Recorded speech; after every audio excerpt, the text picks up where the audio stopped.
My story is not a typical story of a founder. It's a story that started with a deeply rooted purpose and continues with a simple smile that says so much and creates such a big difference. This is Sanjana. Sanjana is a single mother that earns her living for making handmade products that she makes from beads. Look at her smile, because we'll go back to her later on. Now back to my journey as an entrepreneur, journey of realization. And I would like to share 3 of my realizations that brought me to where I am today. My first realization was about what I really want to do in life. As a child, I loved helping others. One of my habits was to gather my friends before exams, teaching them, making sure they are ready. I remember my parents and my teacher praising me for that. As I grew up, I followed my parents' expectation for a promising and practical career. I obtained my master's in system engineer, and I was working for aerospace and defense company. But inside of me was always this voice that wanted to do something different, something that helped others. Moving to Singapore brought me the great opportunity to look at what I enjoy to do, and reinvent myself and reinvent my journey. I understood that my calling is to help people. I wanted to solve a burning social need of poverty and inequality. And I understood that I have to become an entrepreneur. I have no other choice than to become an entrepreneur and invent a new way to do so. I connect very much to what Nelson Mandela said. Overcoming poverty is not a gesture of charity, it's an act of justice. With that, I started my own company. Back then, we were selling innovative gift solutions for corporates. I focus on inequalities by hiring women, single mothers, parents from low-income families, people with physical disabilities. I was happy with what I have achieved, empowering my team to have a purpose and an income. I was happy but not satisfied with what I have achieved because I wanted to do so much more. Which brings me to my second realization. My second realization was, how do we take our social impact, make it sustainable and scalable? In 2019, we were already recognized by the Singapore government as a social enterprise. We were invited to the Istana to meet President Halima as part of the runner-up for Social Enterprise of the Year. At the same year, we were chosen to lead a government project of 48 charities.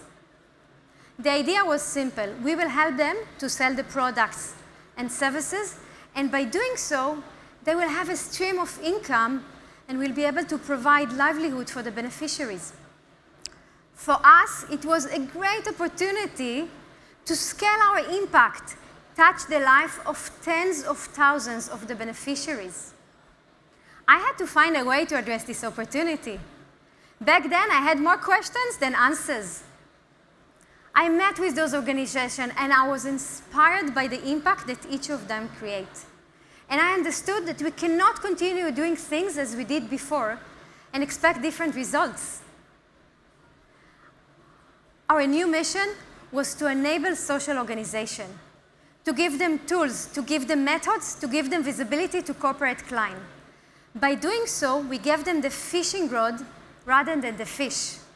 We managed to create a sustainable model for social organization to scale. And this is the moment Market for Good was created. So Market for Good is a B2B marketplace where corporate clients can fulfill their procurement needs while creating social and environmental impact, which actually help them to fulfill their sustainability goals. As all the vendors on Market for Good, as you heard, are either social or environmental organizations, it opens for them a huge opportunity to work with corporate clients and have much bigger stream of income. You know how times in life, you feel that you're in the right time, at the right place, when all the stars align? This is what we realized, because now companies are expecting to have ESG, environmental, social, and governance goals, and they need to act on them. They are facing a tsunami of new social and environmental regulation that define to them what they need to measure and what they need to report.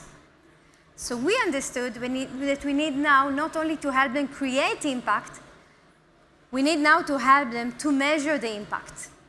Which brings me to my third realization. My third realization that is an accurate and relevant way to measure impact is crucial to the success of our model. In order to do that, we had to think as our ancestors did thousands of years ago. You know, the first coin was invented in the kingdom of Lydia around the 6th century BC. It was the first time that a commercial value, a price, was given to a product. Till then, we were exchanging products to products. A price that actually summarized the different the different commercial value into one figure. Today, we all know what's the commercial value of 1 kilogram of tomato. What's the commercial value of the mobile phone that we all have in our pockets? The commercial value of everything we buy. But my question, can we do the same for social and environmental impact? Can we summarize the social impact of a product using one figure? Can we define the environmental impact of a product using one figure as well? This is very important because as a society we must do so. Because as currency propel trading, this will propel social and environmental impact. Let's look at my slide here.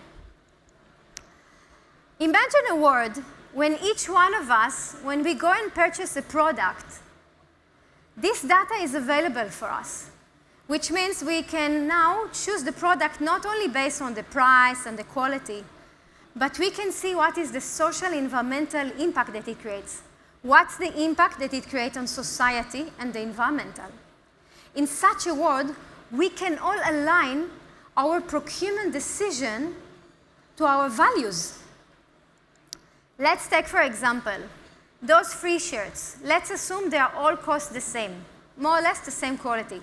But you can see each one of them have different figure, one that represents social impact and the other one that represents environmental impact. Which one would you choose? Now, let's go back to Sanjana. Sanjana is a single mother to 3 beautiful daughters. The first time I met with her was during the pandemic. Remember when everything was closed?